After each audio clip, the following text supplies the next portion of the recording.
point about technology.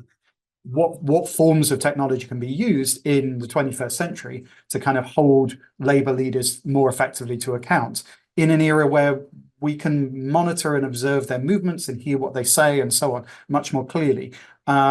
If you go to a meeting of a kind of Zambian labor union meeting, or a meeting between unionists and politicians make certain claims about the economy now, workers are sitting there with their cell phones, checking the data, checking the claims that politicians are making in kind of live form, and confronting them with, if they make a claim that a particular company is about to take over a mine or about to invest a lot of money, they're able to challenge that in real time. So, I think thinking about that in a reasonably systematic way is we can think about how that technology, which is usually built for the purposes of capital, can potentially be used by labor. Labor, very stereotypically, I might say, tends towards quite old-fashioned modes of holding people to account, and there may be ways of thinking more creatively about using that in a way that civic campaigners and social movement activists do all the time. But you'll be more familiar, I think, with how labor activists are using technology in instructive ways. But I think that idea of trying to capture and use technology to hold leaders to account, not because of their individual promises, but simply because to try and emphasize collective action and structure, rather than focusing so much on what one individual. We should just assume that any individual who comes from the labor movement, who becomes unmoored from the labor movement, is likely not to act directly in the interest of the labor movement. Enough of our history tells us that that's the case. That we should act assuming that that person will become disenchanted, move away from our movement, and act in that way. That we need mechanisms to guard against that. Yeah, thank you very much for that, Gifford, and then we go to Bill. And Ronald, please, if your Wi-Fi is unstable, you can type the question you have in the chat box, and we're going to read it. Thanks, Gifford. Sorry, go ahead. Yeah, I think I may have misread from the lecture, but so my question is about wage differentials, because you mentioned that the mine companies agreed to pay the senior Zambian miners similar to the foreign counterparts. And how is that determined, and what are the wage differentials? And is there any migration in the mining sector, which I think I may have misunderstood, but I really loved the lecture. It's wonderful. Thanks. Gifford, can you just tell me what you mean by migration? You mean migration now? I think I misunderstood when you said foreign counterparts. I thought there may have been foreign miners, but I think I may have misread that. Is that because are there migration of miners in the region from different countries? Okay, lots of history here. So the key thing to bear in mind is that in the colonial period, there was a very specific, explicit racial segregation between senior workers who were whites almost entirely and came from English-speaking countries, also from South Africa, and they occupied those senior positions. And during World War II, they were able to negotiate that into an absolutely clear, all those senior positions were reserved explicitly for whites. That meant that when the labor movement was coming up, they were challenging both general labor exploitation and racial segregation. That and they're pretty successful in doing it. And I would also say it has a kind of combining effect. It brings all African workers who have differences, ethnic and social, it brings them together with a very strong sense of racial labor solidarity against this white privilege. And that white privilege is linked to capital. So it's a powerful motivating force. After independence, the compromises that are made between the state and capital mean that those white workers are essentially retained in significant number. They haven't trained, it takes decades to train up enough Zambian workers to occupy those positions. And it's not, capital doesn't really want to do it, doesn't want to pay for it. So that happens gradually. And so you still have that division, and now it's glossed as expatriate workers and Zambian workers. And the union movement argues consistently against this categorization. And the state defends it on the basis that these workers are being recruited in a global labor market for highly skilled workers. And so they have to be paid more, and they're on completely different contracts. And really that their number gradually shrinks, but that categorization never completely disappears. There's a lot more to be said about the fact that many Zambian workers, Zambia was a colonial construct, and so a lot of the African mine workers were also coming from what is now Malawi, DR Congo, and other places. And in the region, a lot of labor migration around Southern Africa. Colonial borders arrive, and suddenly one of the things is, are you this nationality? And there's a pressure in the 60s and 70s. A guy called Duncan Money, Money, has written some nice material on the nationalization of Zambian workers and the kind of driving out of people who were Malawian and Zimbabwean and other nationalities who had been accepted as Zambian workers in a colonial setting, because Zambia, Northern Rhodesia, was a kind of colonial construct. So you've got two different versions of that there, and I hope that gives, hope that provides some kind of background to some of your question. Thank you very much. Bill, I thought I saw your hand up. Do you still want to make the question?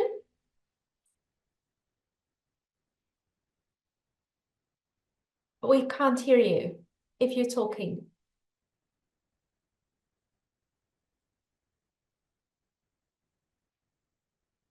All right, so I think perhaps we lost Bill. I'm just checking the He had chat. put a question in the chat box before.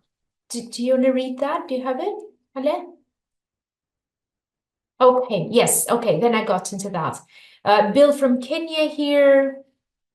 My question would be, given the Zambian experience, I'm curious to know what kind of reasons would be there for trade unions being the size of political mobilization in one country and not in another country. In Kenya, our politics is mobilized along ethnic lines, and even workers in the same union do not hold similar political views. Is it something with countries with huge mining sectors, like South Africa, has also national president coming from the National Union of Mine Workers? One of the really interesting things for me is how countries in a region which, you know, these colonial borders mark societies that weren't naturally bound together. One of the things which really occurs very quickly in Zambia, 1940s, 1950s, 1960s, is the creation of a very distinctly strong labor culture, much stronger than many other African countries.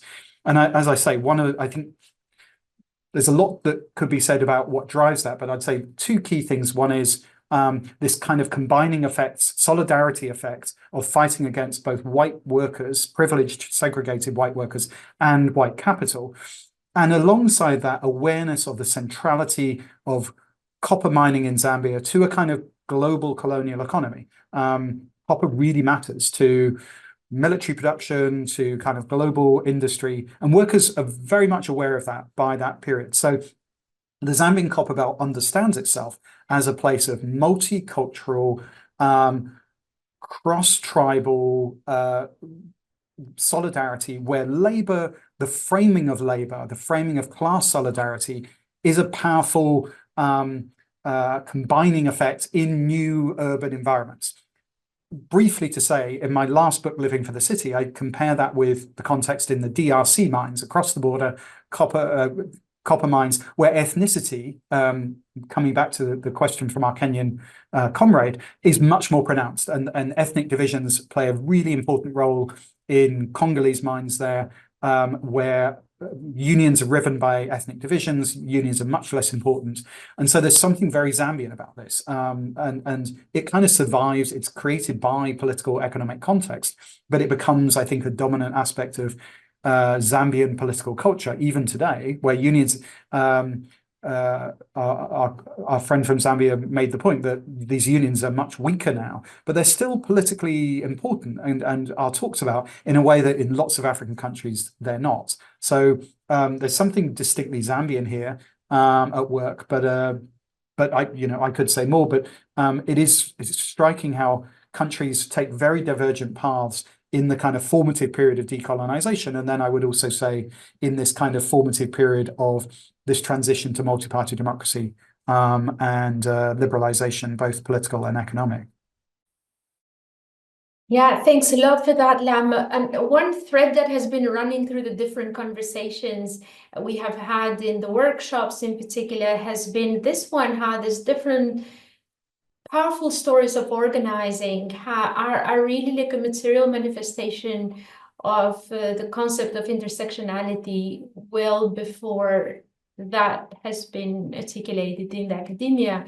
And then in this, such as this case, and you mentioned, although it doesn't take too much space, but it's very interesting case of the wives of the mine workers, because usually the whole struggle is around men, but you do mention that very important example, how they also play an important role and actually win concessions. So while we wait for another question, perhaps if you want to speak to that a bit.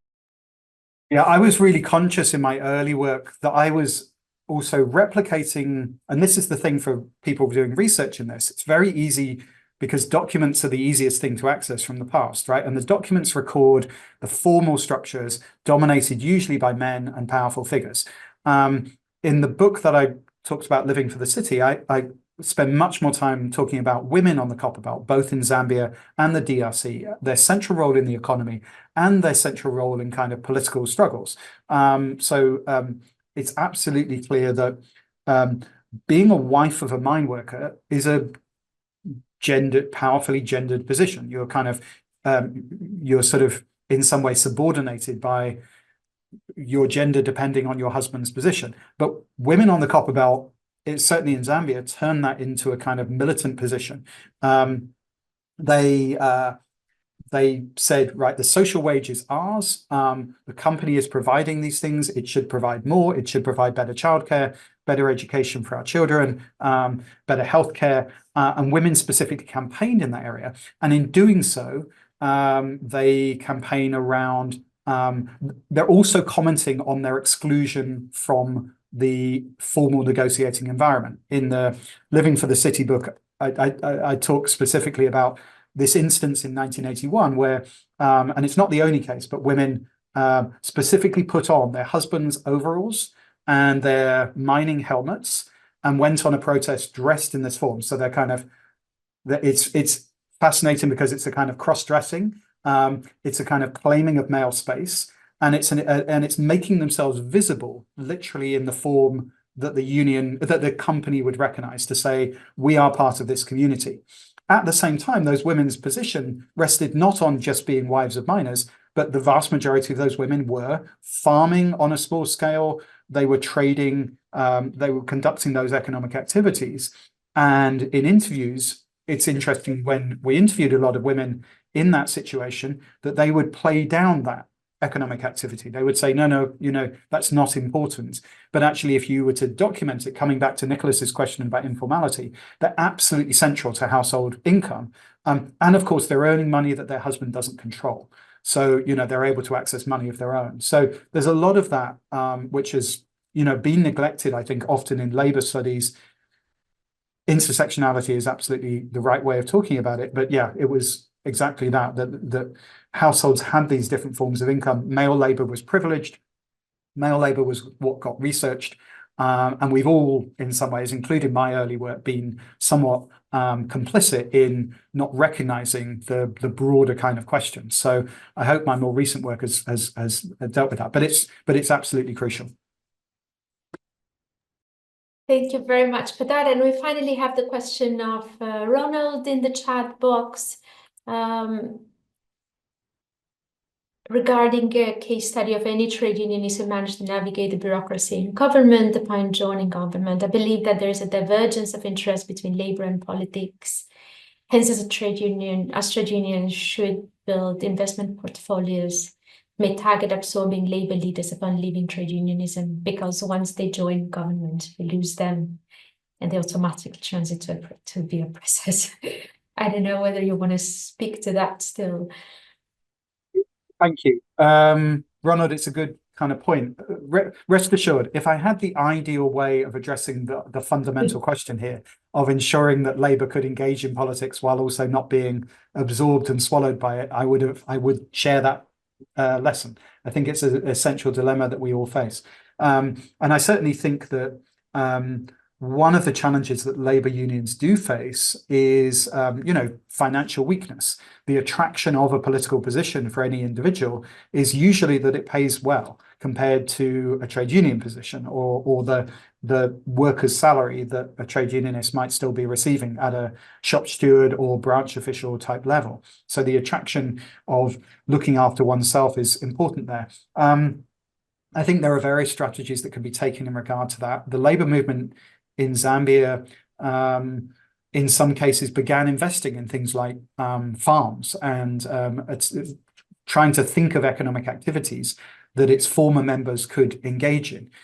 Some of that was very strongly supported by members of those unions, and some of those activities also became problematic because my Zambian colleague would probably confirm that one of the criticisms that's made of these many unions in Zambia is they're pursuing entrepreneurial activities. They're doing things other than being trade unions, and they're being diverted from their core role by many other kinds of activities. So I think finding ways of strengthening unions, but placing them, coming back to Nicholas's point, in this broader field of critical social movements. This is obviously something which labor social movement unionism has focused on for a long period, allying with social movements, environmental movements, women's movements, farmers' movements, and so on, and seeing themselves as part of a kind of counter-elite force, I think is a better representation often of the interest of their members in the broader sphere. But it also in some ways does reflect the decreased influence of labor unions in the 21st century compared to the 20th century. And for that, I don't have I'm afraid, a brilliant immediate solution. Thanks for that. I don't see another question. I think you did respond to some of the questions in the chat box, but Peter, you had a question right before we were going on record. So do you want to make it? We are approaching the end, and I think it was a great question, and it's worth actually discussing it. Well, I think it's less a question than an observation, particularly in the light of some of the interventions and what Miles has said. I think one way of thinking about the question of quote unquote a seat at the table is less whether it involves having to choose between a political and a purely industrial role for the trade union. Another way to look at it is that the demand for a seat at the table is actually not a negotiating demand, because should you find yourself at that table, you've won your demand. And so the question is less, should we be negotiating about questions which don't pertain to the daily struggle of the union and our members, but do we have a set of demands to organize, to mobilize around, to fight for, in the context of the union playing a political role? Simply demanding a seat at the table is that's not a negotiation, because you have no demand. So that would simply be my remark about this. It's not only a question of whether you choose to become involved in something beyond the scope of what you might, or however you might define as the union's legitimate or normal sphere of activity. But if you're going to if you say that, well, we can't avoid politics because politics will come to us, then the question is, what are you actually fighting for? Do you have an independent position? If you simply come to the table with no idea at all of what that position might be, then of course you wind up with these repeated fiascos.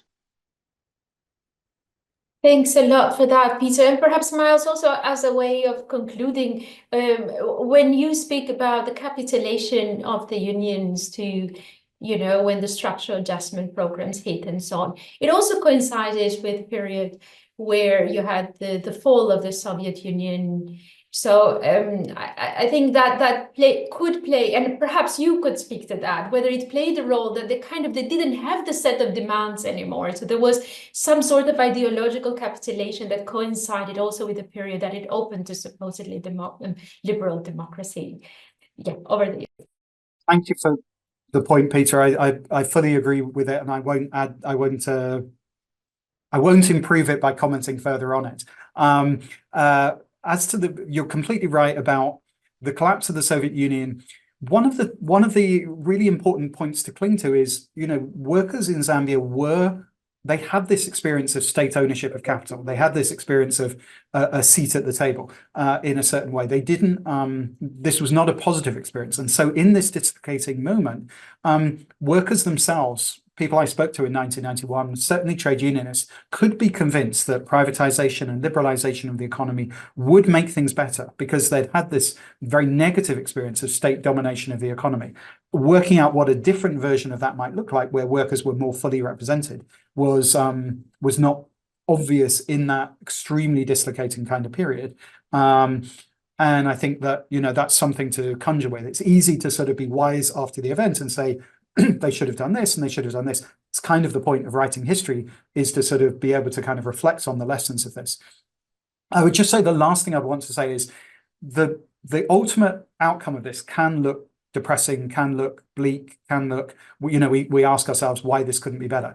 I would want to emphasize that in this process, in very unpromising circumstances, ordinary Zambians combined were able to ask questions of capital, were able to challenge dictatorial regimes, were able to play a really positive role in society by their collective action. The outcomes were mixed. They did obtain democracy, which Zambians regard as important today. They also, in many ways, lost jobs and suffered poorer conditions.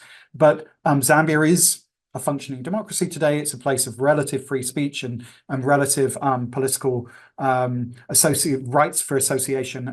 And much of that creative process was something that, as a historian, I think is important to hold on to, while also interrogating why workers' movements weren't able to achieve all their aims. Well, thank you very much. Really very, very interesting conversation, very interesting questions and responses. I think we can wrap up the conversation for today. Thanks everyone for joining. Thanks again, Larma, for making time. It's early morning there, so I really, really appreciated that you actually joined us to discuss.